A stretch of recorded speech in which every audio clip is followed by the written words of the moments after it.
If it's Thursday, a split-screen moment at the southern border as President Biden and former President Trump hold dueling events, trying to pin the blame for the border issues on each other and highlighting the importance of the issue in the 2024 race. Plus, the gift of time. The Supreme Court sides with Donald Trump, agreeing to hear his sweeping claims of presidential immunity, delaying and maybe even dismantling his criminal trial on charges of overturning the 2020 election. And the White House says it's looking into a, quote, serious incident in Gaza that could significantly complicate hostage talks after the Israeli army confirms it fired on a crowd of people near humanitarian aid trucks.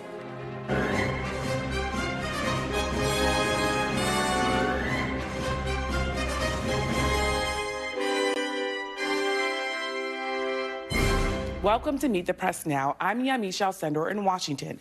We are tracking a split-screen moment in Texas for the former president and the current president, as both men make separate visits to the southern border. It comes as the issues of border security and immigration are weighing heavily on voters heading into November. For Trump, the issue is familiar territory. He is set to speak in Eagle Pass, Texas, any moment now as he tries to make the crisis at the border a centerpiece of his presidential campaign. Here's what he told reporters when he arrived in Eagle Pass. Nice weather, beautiful day, but a very dangerous border. We're going to take care of it. Thank you. In our recent NBC News poll, the former president holds a 35-point advantage over the current president on the issue. Republicans have accused President Biden of ignoring the crisis, and the House of Representatives impeached his top border official, Homeland Security Secretary Alejandro Mayorkas, earlier this month. Now, President Biden is set to speak later this hour as Democrats try to flip the script on the issue, blaming Republicans for their failure to act on a bipartisan border legislation. Now, today, Senate Majority Leader Chuck Schumer accused Republicans of bowing to former President Trump. Meanwhile, the Speaker of the House, Mike Johnson, attacked President Biden's border visit as a photo op. He's only seen fit to go twice, and he's going for a photo op, as you said, to Brownsville, which is the 29th ranked hotspot on the border. Why would he go to the 29th ranked hotspot? Because he doesn't really want to see the reality. President Biden knows the border is a serious problem. And that's why he sat down with Republicans to draft the strongest, most comprehensive border bill America has seen in decades. Donald Trump deliberately sabotaged the very same border reforms he spent years calling for because he wants to exploit the border for the campaign trail. But even as the president tries to point the blame toward Republicans, the administration is also recognizing the very real crisis in front of them. We reported earlier this month the administration has been considering executive actions to try to mitigate a surge in migrants that has overwhelmed border communities and major cities across the country. Joining us now on the phone from Brownsville, Texas, with President Biden is NBC News senior White House correspondent Gabe Gutierrez. And in Eagle Pass, Texas, with former President Biden, well, former President Trump, actually, it's NBC's Dasha Burns. So, Gabe, I know you're on the phone, but this is, of course, President Biden's second trip to the border. What does he hope to accomplish today? Obviously, you have Republicans saying that this is a photo op. How's he pushing back on that? Yeah, that's right, Yamish. Look, inside the room where President Biden is expected any moment now. That's why we'll be speaking in a bit of a hushed tone here, but you may be able to see a live picture. And along that wall, men and women in green, members of the United States Border Patrol, waiting to meet President Biden. He's expected to speak here.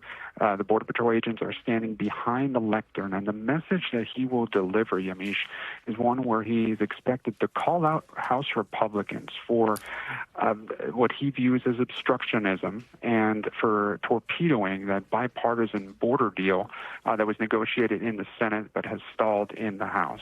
President Biden wants to make it clear that border deal would have brought more immigration judges, would have brought more Border Patrol agents, as well as detention beds here to the southern border. Now, of course, this comes, Yamish, as you well know, as the White House tries to move its messaging on immigration. Certainly immigration, a top issue heading into the 2024 election. And over the past several years, frankly, the White House has preferred to talk about other things. Hasn't always really brought up immigration per se. They really are now seizing the opportunity, what they view as an opportunity, after that bipartisan border deal was tanked. Now, in the last few minutes, President Biden actually visited the border itself. We're right now just north of Brownsville. At a different location, he met with DHS Secretary Alejandro Mayorkas as well as some local leaders. We're told he's expected to get a briefing here, an operational briefing from other local leaders. But again, President Biden seizing the opportunity to drive the message that many Democrats now view that Republicans are standing in the way of true border security, Amish. And Gabe, I also want to ask you about this issue. The Biden administration has been fighting with Texas over who has jurisdiction over the border. Today, a federal judge blocked a Texas law that would have granted local authorities powers to arrest and deport migrants illegally crossing the border. So what more do we know about that fight and what's happening now? Yeah, first I'll start, Yamish. A White House official just a short time ago released a statement applauding the judge's decision. As you mentioned, a federal judge temporarily blocking that controversial law, SB 4, which would have allowed state authorities to arrest migrants who enter the U.S. illegally. The law was set to go into effect on in early March, but there was a lawsuit brought by the ACLU and several other migrant advocacy groups who said that it was unconstitutional. And at this point, the federal judge has said that may be the case, has said that the jurisdiction for enforcing immigration laws falls to the federal government and not the states. Texas Governor Greg Abbott, though, he is vowing to appeal here, and this is a case that could go all the way to the U.S. Supreme Court. But as you said, Yamish, it comes after a long border battle between Texas Governor Greg Abbott and the Biden administration. This dates back quite some time now, and Governor Abbott busing migrants to different Democratic-led cities across the country, and also clashing with the administration over installing razor wire along the border, and also those buoys on the Rio Grande, which were very controversial. But again, that law, SB 4, here temporarily blocked by that federal judge. And again, we're awaiting President Biden any moment now here in Brownsville, Texas, Yamish. And Dasha, you're there with former President Trump. Greg Abbott is with Trump. How is the Trump campaign framing this dueling visit to the border, of course, as President Biden is also in Texas? Well, Yamish, to the conversation you were just having with Gabe there, Eagle Pass and this Shelby Park area, this region is actually the epicenter of that fight between federal and state authorities on the immigration issue. So it's unlikely to be a coincidence that this is where former President Trump decided to meet with Abbott and other authorities here, National Guard troops. The razor wire behind me is among the tactics that Abbott has used to try to thwart immigration here in his state. He's installed razor wire, those buoys that Gabe mentioned there, and has deployed thousands of National Guard troops here.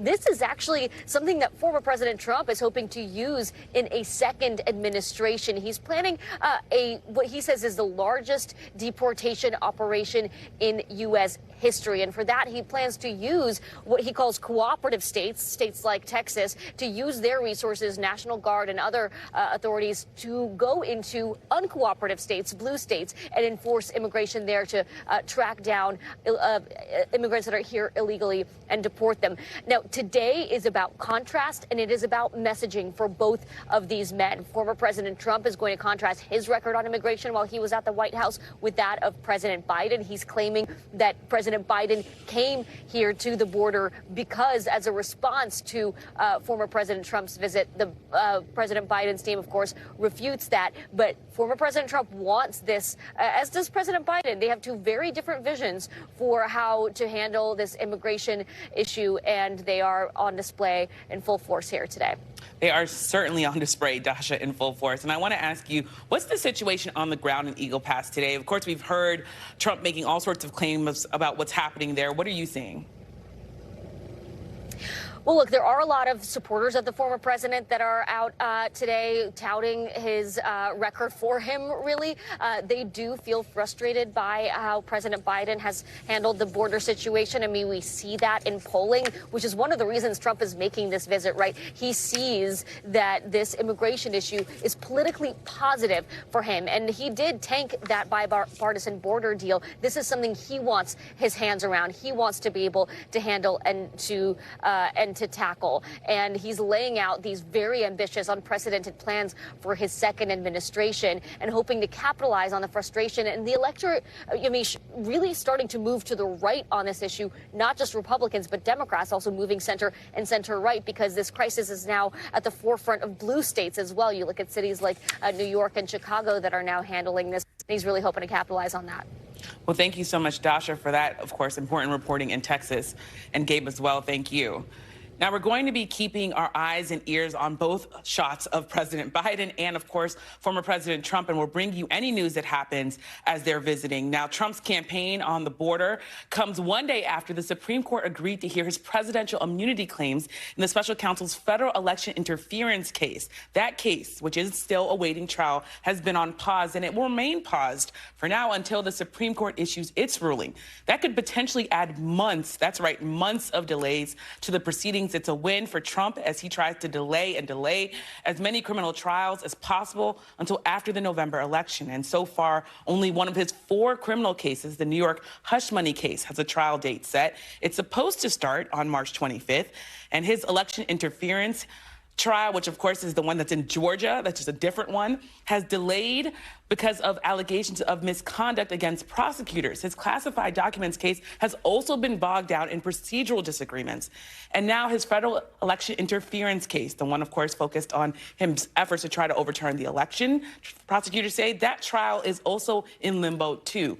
So NBC's Garrett Hake is covering the Trump campaign, and also with us is NBC News senior legal correspondent Laura Jarrett. Thank you both for being here. So Garrett, of course, former President Trump has wanted to delay and delay and delay. So how happy is the Trump campaign and the former president about what's happening here? They're pleased. I talked to one of his outside legal advisors today who said they thought this case would never go to trial, and it's not hard to see how that happens now with this delay. If you imagine the Supreme Court hears oral arguments in late April, perhaps they make a decision in June. Let's see it for the sake of argument that they allow the case to go forward. You probably still have a couple months before it could get scheduled to begin, and then, oops, all of a sudden you're up against the 60-day kind of soft prohibition the DOJ has against taking actions that might affect an election. Now you're in an election. Donald Trump wins. You're not going to put the president-elect on trial, are you? He needs to be focusing on the transition. There is a pretty clear path to making this all go away for Donald Trump, especially if he wins the election. So the sort of combined political and legal imperatives line up very nicely here with the Supreme Court that the legal arguments notwithstanding, Trump personally, and his campaign generally, I think, believes is sort of friendly to him, given the 3 people that he helped seat on it. Now, if you zoom out here, and it's really fascinating, the timing of all this. You have January 6th rioters, some people call them insurrectionists, that have already been charged, have already served their times. Meanwhile, you have former President Trump, who some say was really at the heart of this. It's been dragging on for years now. What do you make of that? Well, look, I mean, I was somebody who was at the Capitol on January 6th. I've covered to some degree some of the trials that have followed since. The idea that there have been hundreds of people who've either pled guilty to crimes or been convicted of crimes related to January 6th, but that Donald Trump will basically have one House impeachment and an acquittal in the Senate as basically the only even real attempt to hold him accountable, perhaps by the time the election rolls around, I think is so striking. On Capitol Hill and across town at the DOJ, it feels like all of official Washington kind of looked for somebody else to try to find the best way to hold Donald Trump accountable for at least a year after January 6th, before any of these efforts began in any serious matter. And now they might run out of time to do even a serious effort in the court system at all before the next election.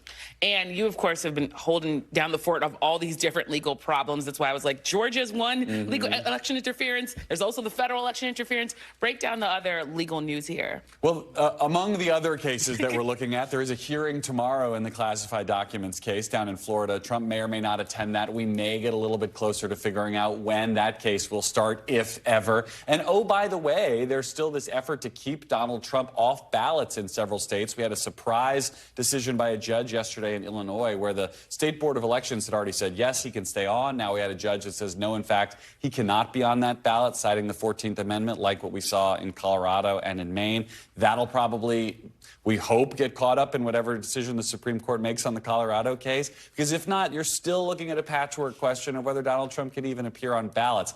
I can't keep this straight. I don't know how his team keeps it straight. There are so many legal challenges here. But for Trump, he's all lumped them into one category rhetorically that he uses on the campaign trail, the idea that it's election interference, that this is an effort by powerful forces to do what voters have not, which is to stop him from being the nominee or the next president. Yeah, you can't keep it straight. And I know former President Trump is probably hoping voters can't keep this straight when you think of all his legal problems. I do think that's a big part of it, that eventually voters it all turns into a blur of sort of legal problem. Even the way we talk about it, legal problems. Legal problems spans a huge spectrum of issues here for the former president. We can't even talk about it in a way that makes sense to voters. Yeah, and Laura, of course, Jack Smith asked the court to resolve this quickly. They've agreed to hear this case, but the arguments aren't going to start until April. That seems like so far away. Does the timing of this really meet the standard of quickly? Of course, I know courts sometimes are slower, of course, than what people might think of as being quickly. How unusual is this? Yeah, their definition of what's fast is not certainly our definition of what's fast, and it's not Jack Smith's definition of what's fast. Remember, guys, the special prosecutor here actually asked the Supreme Court to take this up way back in December. He said, please, recognizing this is going to be such a big issue and this is going to be so fundamental to my case, please take it up. Let's jump over the D.C. Circuit and just resolve it once and for all back in December. The Supreme Court said, no, I want you to go through the regular appeals court process, and that's sort of why we've landed ourselves here with this sort of winding legal road that we find ourselves in. And it's also why it's so curious that they sat on this request. Remember, Trump asked the Supreme Court to take this up and just put everything on pause so he wouldn't have to go to trial, so he could delay it even more. They sat on that request for 2 weeks, and then they set the argument date for merely 2 months out from where we are right now. And so it's just so curious at sort of how they've structured this. But now that they've agreed to take it up, they're going to be resolving it across all cases. So the former president has raised this issue of immunity, not just in the Washington, D.C. case. He's raised it in Georgia. He's raised it in Florida. So it's one of those issues that I think that they realized was so sort of fundamental and going to keep coming up that they might as well just take it on for themselves right now. Yeah, well, I also want to ask you, as we talk about sort of the court not being on the same standard of quick as everyone else might think, what's the earliest you think we could get a decision from the Supreme Court? And how much pressure does that put on the judge to push the trial date back? So in Bush v. Gore, when the court decided the election for former President Bush, they came back the day after oral argument. They know exactly how to come back fast when they want to. The question is whether they want to in this case and whether they think that they should. You know, the fact that they've scheduled it out and for late April, so again, sort of is giving some signals as to whether they think it's imperative for this to get resolved before the next election. And whether they should even be taking that into consideration at all, I think is something that's being hotly debated right now. Now, whether in fact they actually drop that decision the day after oral argument, I don't think I'm prepared to guess that. I've been wrong on predictions so far on this case, but I think it's certainly the case that they will come back before the term is over in June. Some people have sort of posited, well, maybe they just sit on it. I don't think that that's what's going to happen. Now that they've decided to take it up, I think at the earliest we would see it in May, and the latest we would see it is the last week of June. You also mentioned the idea that he's raised this claim in a number of places, including in Georgia. Could him winning in the Supreme Court impact Georgia? 100%. If he wins at the Supreme Court, it's a wrap. Because the whole argument, again, is that the steps that he took, the efforts that he took to try to obstruct the lawful vote count, to try to put forth fake slates of electors, to try to put pressure on local officials to not do their job, it's really the same argument that's being made in both cases. There's different charges, of course, with state versus federal, but it's the same type of claim. And fundamentally, it's all about stuff that he did while he was the president of the United States, and that's for which he claims immunity. And so if the Supreme Court says there are a certain number of, those steps that are shielded from prosecution, then the Georgia case is in even more jeopardy than it already is, Yamiche. Well, important reporting and great reporting from Garrett and Laura. I love you two together, so thank you so much.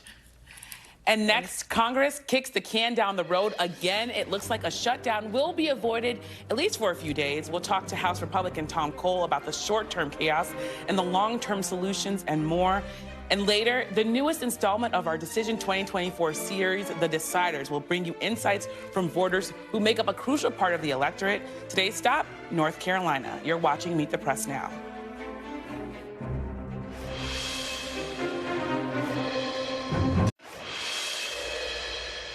Welcome back. Turning now to a busy day on Capitol Hill. On the Senate side, Republicans are already scrambling to see who's going to be next in line after Senator Mitch McConnell, said he plans to step down as Senate Republican leader later this year. Texas Senator John Cornyn announced his candidacy this morning, and he could face competition from several of his colleagues. Meanwhile, the House passed a short-term government funding bill that will extend deadlines to March 8th and March 22nd. More Democrats, though, than Republicans voted for its passage. The Senate is expected to take up the measure soon. And the Senate recently passed a separate package to send aid to Ukraine, Israel, and Taiwan. But House Speaker Johnson says the House is still considering its options and that his top priority is not foreign aid. The House is actively considering options on a path forward, but our first responsibility is to fund the government.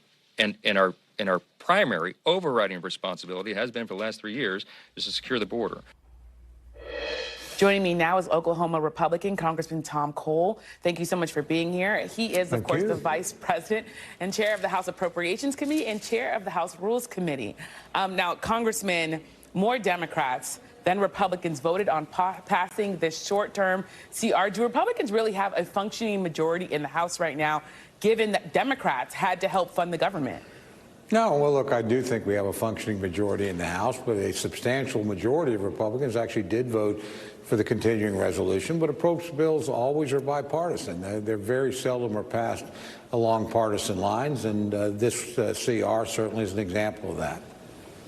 But the continuing resolution was passed under suspension, and the last bill signed into law that didn't pass by suspension or by unanimous vote was the bill to avert a debt default last May. That's 9 months ago.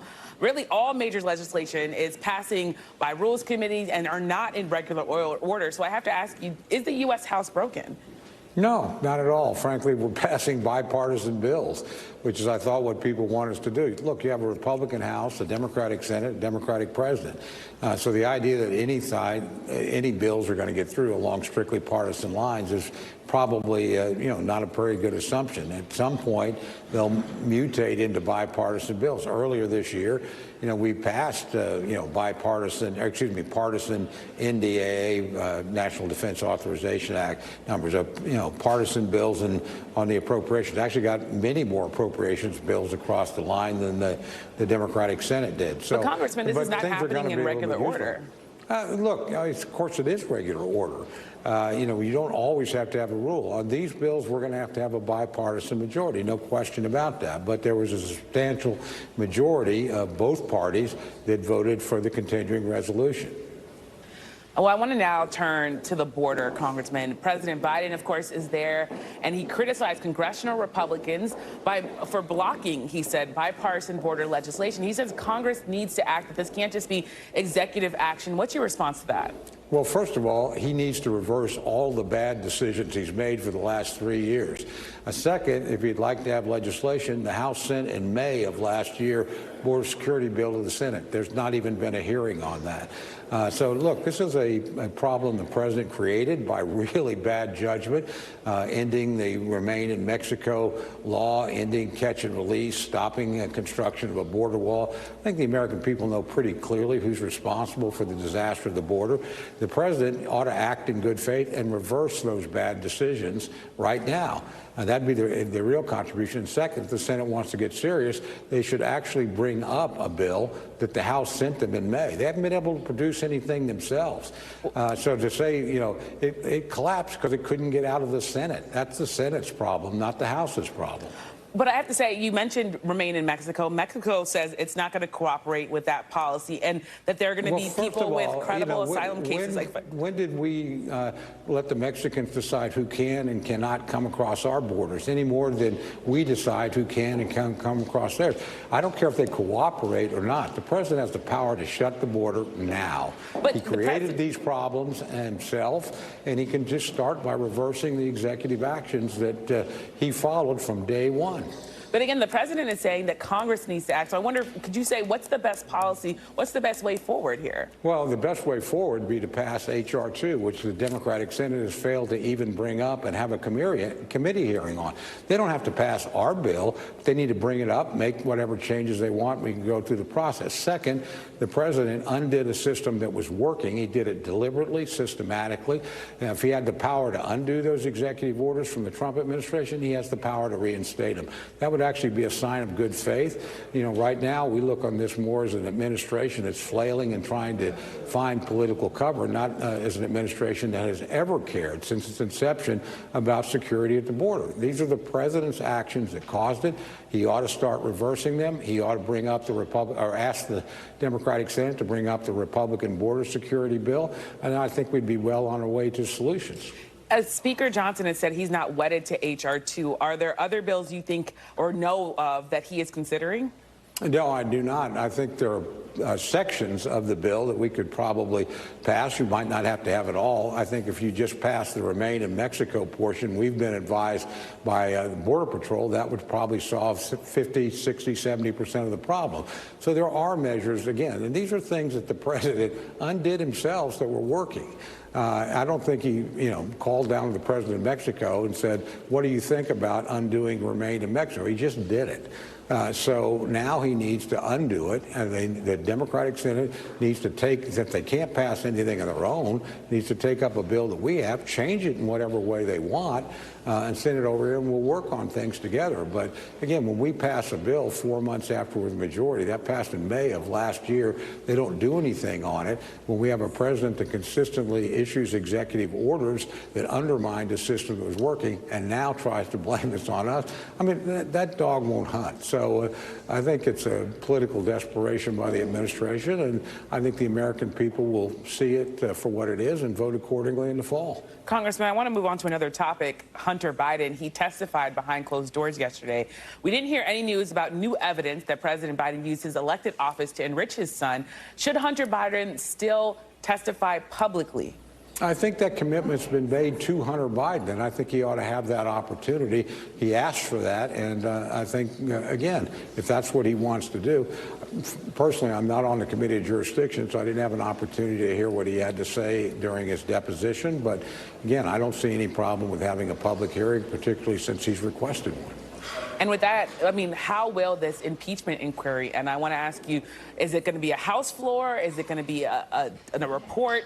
What comes next, and how is it going to happen? Again, I really don't know. You'd need to talk to the Committee of Jurisdiction, which is both oversight and judiciary in this matter. I'm not on those committees. So, again, we'll see what evidence they have, and they'll make the decision. And we've certainly shown we're not afraid to vote on these things. We did on Mayorkas, and we'll see what happens here. But, right now, I wish I could give you a clear path forward. But, again, I'm not in a position to do that. I want to also say some of your fellow committee chairs, Kathy McMorris, and Rogers, and Mike Gallagher, they're retiring this cycle. Why do you think that is? Well, you'd have to ask them their individual reasons. I mean, Kathy obviously has been here 20 years, long career. Hate to lose her. I think she's very much one of the best chairmen we have. And I think Mike Gallagher is a guy of just enormous promise, has done a great job on the Select Committee on China. So, but members come and go all the time. And frankly, you have a lot of members leaving on the Democratic side to run for higher office. I mean, what does that say? So again, the numbers aren't particularly unusual, but you always lose good people. But, you generally get good people when the election happens as well. Well, thank you so much for joining us, Congressman Tom Cole. It's a privilege. Thank you. Next, the U.S. is seeking answers on a deadly incident around Gaza aid trucks. As ceasefire talks hang in the balance, we're live in Tel Aviv with new reporting. You're watching Meet the Press now.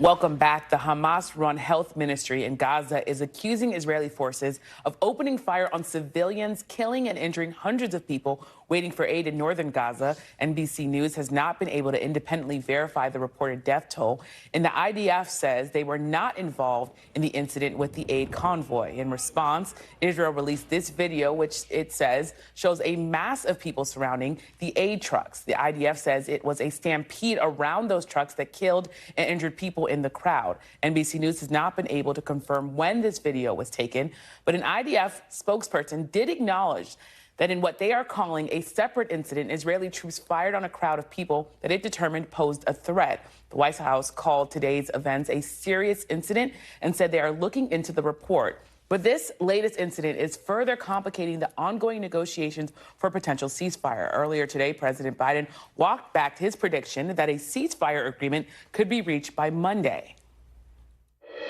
Do you still expect a ceasefire on Monday, sir? Hope springs eternal.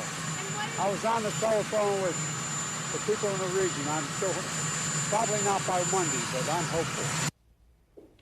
Joining me now is NBC News international correspondent Ralph Sanchez. He's in Tel Aviv. So how are leaders in the region reacting, and what did the IDF tell you about what happened? Well, Yamish, we have Israelis and Palestinians giving two very different accounts of what happened. Here's what we know for sure. Shortly before 4 a.m., hundreds of Palestinians gathered on Al-Rashid Street. It is a coastal road in Gaza City, and they were waiting for aid trucks to come through, hoping to get food, hoping to get flour. Now, an eyewitness tells NBC News that Israeli forces opened fire on that crowd as it got near one of their checkpoints, and that they fired again shortly afterwards as that truck came through. Now, the Israeli military is saying that most of the people who died in a stampede around those trucks, that some of the trucks may have even run over some of those people. They are also saying they only opened fire on a specific group that was moving threateningly towards their checkpoint. I asked an Israeli military spokesman earlier whether they had any evidence to support that claim that the crowd was threatening their forces. Take a listen to what he had to say. We are in a war zone. If you approach armed soldiers in a war zone and there is a threat and they fire warning shots in the air, the best thing to do is to turn around and walk away. If you continue to proceed forward, the perceived threat remains. And so, yes, of course, the situation is a very complex situation on the ground. Now, I pressed him on whether there was drone footage, whether there was head camera footage to justify Israeli forces opening fire. They said they have nothing to provide at this point. Yamish. Ralph, thank you so much for your reporting.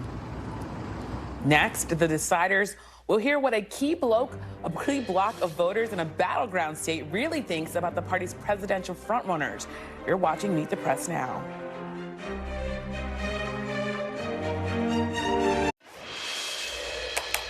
Welcome back. As we continue to track both President Biden and former President Donald Trump's visits today to the border in Texas, we've got new insights from a key voting bloc for President Biden in a key battleground state.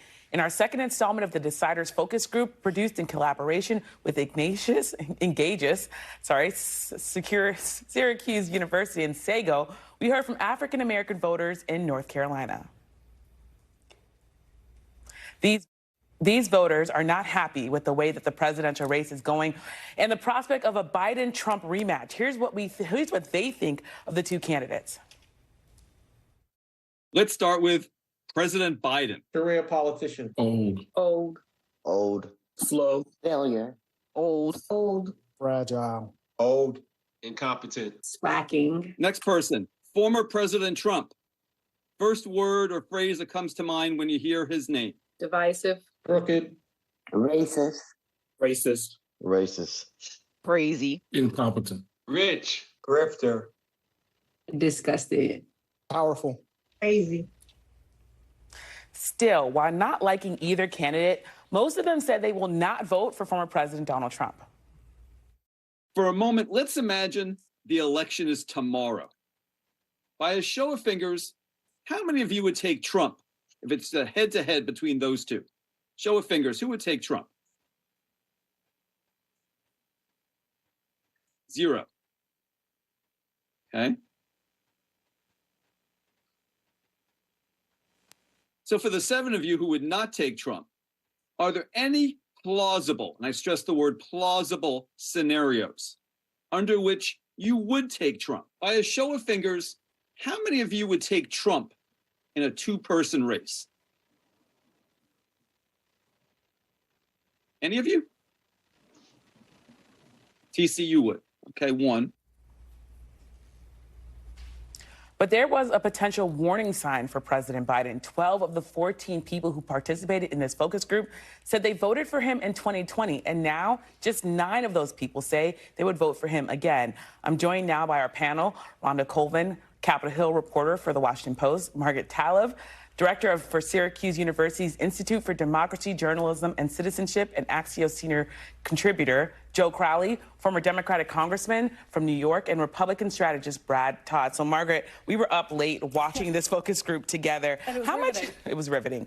How much do you think this group, people who don't like Biden, they don't like Trump, how much of it do you think is it a microcosm of America in general?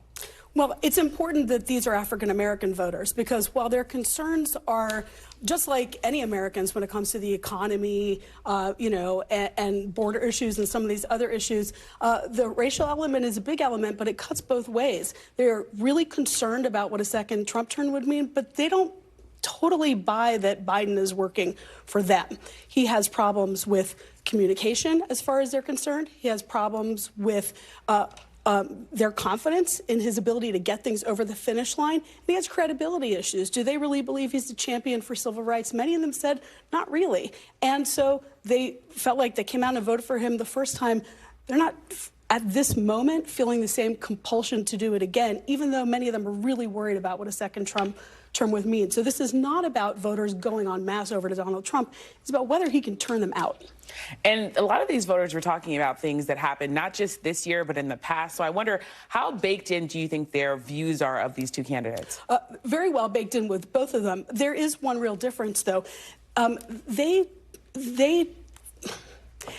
don't like the way Trump used his powers, but they see him as a tremendously powerful marketer and communicator and someone who cuts through the red tape and just does whatever he wants to do. Many of them wish that Biden would just do those things for the policies that he has promised to them. Student loan forgiveness is something that we kept hearing over and over again. Housing costs, just the cost of housing. These are issues that are really illuminating these voters, and they want Biden to take a page from the Trump playbook and just get stuff done. The one memory lapse sort of that I really saw was the southern border kept being an issue that we kept hearing about last night. And these are voters that are not thinking right now about Trump separating parents and families or some of sort of the most controversial and polarizing aspects of his approach to immigration as president. What they're thinking about is that he got stuff done at the border, and they want to know why Joe Biden doesn't seem to have the same command and control. And a number of them said that immigration was their top issue. But Rhonda, there was also this striking sense of feeling insulted and feeling really like Donald Trump's talks about the mugshots and about sneakers, about his criminal background as being a connection to the black community. They were just really very angry at that when we asked them about that. And I wonder what you make of those efforts by former President Trump to appeal to black voters, while also saying these things that are really making them angry and insulting them in many ways. I don't think those efforts are working. I think you see that these voters are very clear-eyed in knowing what they feel about Trump. I believe some of the words they used to describe him were racist. That was at the top of the list. So it doesn't seem like any new efforts to reach black voters will work. And I think you see that when you talk to voters on the campaign trail all the time. They understand when a candidate is being genuine and when they are not being genuine. And you can see with this group of voters that they do clearly see what Trump is doing when he is trying to say that, oh, mugshots will reach out to the black community. Or, you know, you've heard people from his side say, well, he has a sneaker campaign, a sneaker line. Surely that will be something that black voters like. But voters are definitely understanding those who take their issues into account, and you're really seeing that. And these views do appear very baked in and hardened, and that's going to be something that the Biden campaign is really going to have to address. That it seems as if these voters feel that they are so dissatisfied, they may not vote, and they may actually turn the tide in the end if they do turn out. Now, Brad, a lot of these voters, they said at some point they probably, when pushed and pushed and pushed, that they would probably vote for Joe Biden. And this is, of course, a very specific slice of the electorate, black people living in North Carolina who don't like both candidates. Should this, though, set off alarm bells for former President Trump? Well, I think it's, you said 12 of the 14 people had voted for Joe Biden in the previous election. If you're Joe Biden in a very closely divided electorate, he needs 12 or 13 of that group, period. And so if there's a chance that he's at merely 9 or 10, it's an red alarm for him. I think this is a story about Joe Biden. The other thing is if these voters are there's a message here for Donald Trump, any sort of warning here for because these are voters that were going to vote for Joe Biden and should be voting for Joe Biden. And the fact that in a race where these two guys are known commodities, these are base Democrat voters who are still up for grabs, that's a problem. I would also point out, if they're bringing up immigration and if they're bringing up Joe Biden's age, those are the same issues swing voters have. That tells us a lot about the fact that these issues swing voters have travel much further than the middle. That's a pretty big opportunity for Donald Trump. Joe, I also want to play some sound for you because we put up for these voters headlines and language messaging that came out of the White House, the Biden White House, on their achievements for black voters. Take a listen to their reaction to that. I think that it's all political mumbo jumbo. I mean, everybody should have the right to do whatever they want to do in America. So that first beginning sentence, couple of sentences, I mean, I think, it's grasping for straws. Felt like a lot of fluff, like exaggeration. We may have done this little bit here, but let's say we did this, let's make it look grand. It just felt like a lot of fluff. Just it was a lot of words, and I hadn't seen that much action. I look at it and say, I'm sure the numbers are statistically accurate, but they haven't been statistically significant. So these voters, Joe, are saying essentially, yeah, this might be accurate. You might have achieved something for some black voters, but overall, the life experience of most black people have not been improved. So should President Biden be focusing more on his own record and not on sort of beating up and criticizing Donald Trump? I think it's a combination of both. I do think this is a very important report. I think the timing of it is critical as well. And it gives, I think, the Biden administration an opportunity to adjust and make some changes as well. And I say that because this is a critically important vote for the president. It's the most loyal vote, most loyal Democratic votes. Always has been, was in my district. And I know throughout every congressional district, it's the same thing. So it's not just about the presidency, it's about the down ticket as well, and energizing folks to come out and vote. In terms of what they're saying, I do believe that we live in a world of sound bites, and it's only seconds you have to get a message across. I do think that the president needs to talk about his successes more. I think the White House needs to let the president be the president. Let him be Joe Biden. Let him go out. I think he was on the Seth Meyers show. I think that was a good thing to do. I think he needs to do more of that and try to make those connections. Go beyond Seth Meyers. I'm friendly with Seth. He has to go beyond Seth. He has to get to the people where they're at. And I think that's the struggle. That's the challenge for him right now. Rhonda, we, of course, have this split screen in Texas that's going on. Who has more to gain by what's going on right now in Texas with Biden and Trump both being there? I've been thinking about that all day while they're on this dual visit there. I think when you think of the real credence of the issue of immigration and how that's at the top of issues that a lot of Americans say are important to them, I think, Biden does have an edge here where he's able to go there and campaign and say, I was ready to sign this piece of legislation that both Senate Democrats and Republicans put together, but the House Republicans stood against it and Trump directed them to do it. So if you keep hearing that messaging later today and through the weekend, that might give him an edge in selling that he is on top of the issue, or at least trying to be. But of course, there are stark images coming from Texas and the border, and you do have congressional Republicans and Trump saying that Democrats failed people. So I think we're still waiting for the readout from these two visits, but it's going to be interesting. And Brad, what do you make of sort of Trump being there at the same time as Biden? I think Joe Biden's late. He's 3 years too late to go to the border. The fact that we have the level of crisis we have right now, we might not have it had he gone a lot more in 2021. And his numbers don't stack up well to the Trump administration as far as how many people we illegally crossed. They also don't stack up well to the Obama administration. I think you're going to hear more and more Republicans comparing Joe Biden's performance on immigration to Barack Obama's. It's very stark and very different. It's out of control. Independents are worried about it. And if I were Joe Biden, I would be getting there a lot more often. Joe, we have these voters that are bringing up the border, Democratic voters. What do you think he has to do, President Biden, to really sort of get this issue under control in their minds? Well, I think learning from other experiences, including the race on Long Island where Tom Suozzi won re-election to the House of Representatives in a special election, where he did talk about this issue. He talked about both securing the border, having integrity at the border, but at the same time talked simultaneously about a pathway to citizenship. So I think there are ways in which people can talk about this with some compassion, and at the same time, look, I think Democrats have learned. One thing I will say about the governor of Texas, Democrats in New York have learned about the issues they've been facing. And maybe we're late to the issue, but we're at the issue now. The president was willing to deal with the issue, and President Trump ended that discussion, quite frankly. The House and the Senate agreed on language, and it was Trump who killed this. Yeah. Well, I have to just say, we have to leave it there, but I will say there's a lot to talk about, so thank you so much. Of course, Rana, Joe, Brad, Margaret, thank you. And up next, we're talking about another part of the world where a political crisis is exacerbating a humanitarian one. What's being done to try to stem the deepening hunger crisis in Haiti, one of the poorest places in the world. I'll talk to a representative from the UN's World Food Program next. You're watching Meet the Press Now.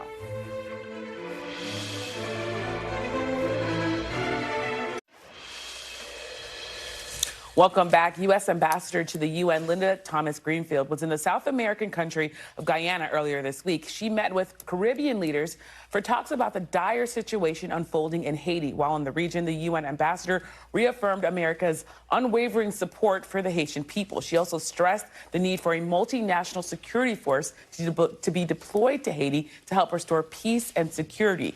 This comes amid rising food insecurity in the country, largely fueled by a surge in gang violence and increased political turmoil. Recently, I spoke with Jean-Martin Bauer, the director at the food program, the World Food Program in Haiti.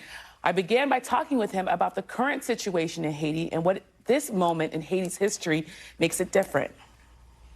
The problem we are seeing right now in Haiti is a culmination of decades of neglect, of underinvestment in agriculture, underinvestment in the population. And we're seeing, for the first time in Haiti, mass hunger lasting years.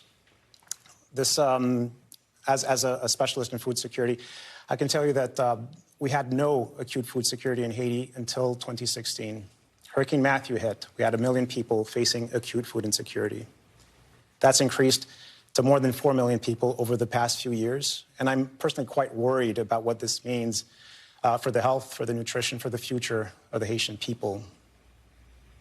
And there has been, as you point out, there's been natural disasters. There, of course, was the earthquake that killed so many people. But there's also this issue of not only food insecurity, but actual physical security issues. Tell us about that. What makes this moment different there? So what we're seeing is a combination of conflict and food insecurity. They're tightly correlated in Haiti. And what we have right now is a situation where, according to the UN, armed gangs control 80% of the capital. They've also been moving out to rural areas like the Artibonite Valley, which is the breadbasket of Haiti. I traveled to the Artibonite recently and saw communities where they have piles of food, mountains of food, but that they can't send to the market because it's just too dangerous, because the gangs control the roads and people get racketeered, they get kidnapped, they get held for ransom. I've met women who get raped by trying to sell the produce that they have in the market. Therefore, the very people who ought to be feeding the Haitian population are hiding at home because of these gangs. And if you go just a short drive from these communities, you'll find hospital wards with children suffering from acute malnutrition because they just don't have enough to eat. So the conflict in Haiti, the expansion of the gangs into these areas has made the food problem even worse. There's been these protests against the current Haitian administration. How much is the Haitian government and local officials able to help in all of the crises that Haiti's facing right now? Well, we're working with the local authorities on important programs to support the population, including the school feeding program. Right now, the World Food Program is providing a hot meal daily to almost 500,000 Haitian children. And what we're trying to do with the authorities is make sure we have as much local content, locally grown food in these meals that children get every day. We're proud to have reached 50% local content in the school meals program, up from 20% just 2 years ago. And with the government, we're trying to get to 100% homegrown school feeding in Haiti by 2030. This is a difference because it means that local farmers get a chance to sell their produce. They're not competing with low-cost imports. We're able to keep people working in Haiti. What we need to know is that, again, we've had years of mass hunger in Haiti, and mass hunger, protracted mass hunger, will only lead to unrest, it will lead to conflict, and it will lead to mass migration. Haiti right now is a place that people are trying to flee. Over 100,000 people in Haiti have already qualified for humanitarian visas in the U.S. and have traveled to the U.S. on humanitarian visas. Almost 600,000 more have already applied for a humanitarian visa. That's 5% of the Haitian population. It's the equivalent of the population of the state of Wyoming. There's a big move, an attempt to move out of Haiti because conditions there are so dire. But by working with programs that are longer term, like the homegrown school feeding program, where we work with farmers and give them an opportunity to earn income, we're giving people a reason to stay and a reason to hope. And you talk about having a reason to hope. There was hope that this Kenyan force, that they might come in and help stabilize some things in Haiti. That has now, it seems, possibly been blocked as an international force. What's the plan if Kenya can't help? What's the plan B here? Well, what we need to make sure is that security comes back to Haiti, no matter what. But I have to tell you, Amish, the conversation has really been a lot about security and the security force. I think we haven't spoken enough about the importance of humanitarian assistance at the same time. The problem in Haiti is multi-layered. There's a security layer, there's an economic layer, there's a political layer, there's a humanitarian layer. We need to address all these at the same time. If not, we won't be able to stabilize this country. I'm worried that the humanitarian programs in Haiti are underfunded, that humanitarian needs are going unaddressed. We can't let this problem fester. We can't just focus on security. We need to focus on humanitarian. Because again, the longer we wait, the longer these needs are unaddressed, it will only translate into more Haitians leaving the country legally or illegally and ending up on our southern border. An important conversation about Haiti that is just facing so many crises. Thank you so much, Jean-Martin. Thanks, Amish. Thank you for being with us this hour. NBC News coverage with Hallie Jackson starts right now. Thanks for watching. Stay updated about breaking news and top stories on the NBC News app or follow us on social media.